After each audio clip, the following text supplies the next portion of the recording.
नमस्कार किसान भाइयों, आज हम बात करेंगे राष्ट्रीय खाद्य सुरक्षा मिशन वाणिज्यिक फसलें कपास योजना के बारे में, जिसमें किसानों को सब्सिडी और आवेदन की पूरी जानकारी दी जाएगी। यह योजना किसानों के लिए एक महत्वपूर्ण पहल है, जिसका उद्देश्य कपास उत्पादन में वृद्धि और किसानों की आय में सुधार करना है।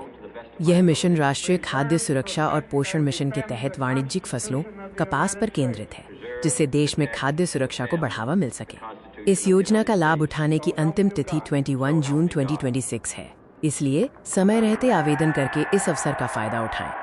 आइए इस मिशन के मुख्य उद्देश्यों पर एक नजर डालते हैं, जो किसानों के समग्र विकास पर केंद्रित है। पहला उद्देश्य चावल, गेहूं, दालें और कपास सहित वाणिज्यिक फसलों का उत्पादन बढ़ाना है, साथ ही खेत स्तर पर मिट्टी की उर्वरता और उत्पादकता को बहाल करना है। तीसरा और चौथा उद्देश्य किसानों की आय बढ़ाने के लिए खेत स्तर की अर्थव्यवस्था को मजबूत करना और बेहतर मूल्य प्राप्ति के लिए कटाई के बाद मूल्यवर्धन को बढ़ाना है।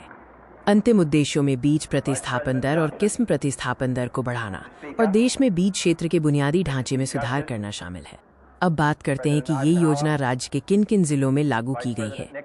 ये योजना भिवानी, फतेहाबाद, हिसार, जींद, नारनौल, पलवल, सिरसा, रेवाड़ी, चरखी दादरी, रोहतक और झज्जर जिलों में कार्यान्वित की गई है।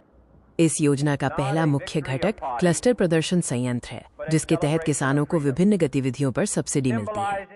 खरीफ मौसम के लिए FLD और ICM प्रदर्शन संयंत्र पर 3,200 रुपये प्रति एकड़ की सब्सिडी उपलब्ध है।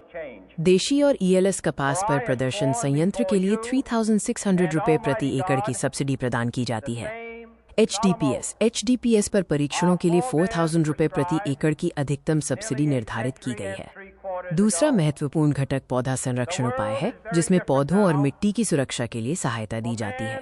पौधा और मिट्टी संरक्षण प्रबंधन के तहत किसानों को 200 रुपये प्रति एकड़ या लागत का 50% जो भी कम हो की सब्सिडी मिलती है। सब्सिडी प्राप्त करने के लिए किसानों को कुछ महत्वपूर्ण दिशा निर्देशों का पालन करना होगा। सब्सिडी के लिए आवेदन करने वाले किसानों को सबसे पहले मेरी फसल मेरा ब्यौरा पोर्टल पर पंजीकरण करना अनिवार्य है। एक किसान अधिकतम 2.5 एकड़ तक के लिए ही इस योजना का लाभ उठा सकता है। अनुसूचित जाति, महिला किसानों और छोटे एवं सीमांत किसानों के लिए 20% लाभ आरक्षित रखे गए हैं।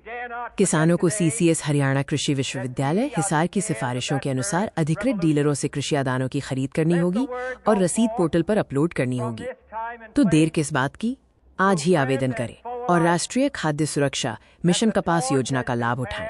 अधिक जानकारी के लिए हमसे जुड़े रहें।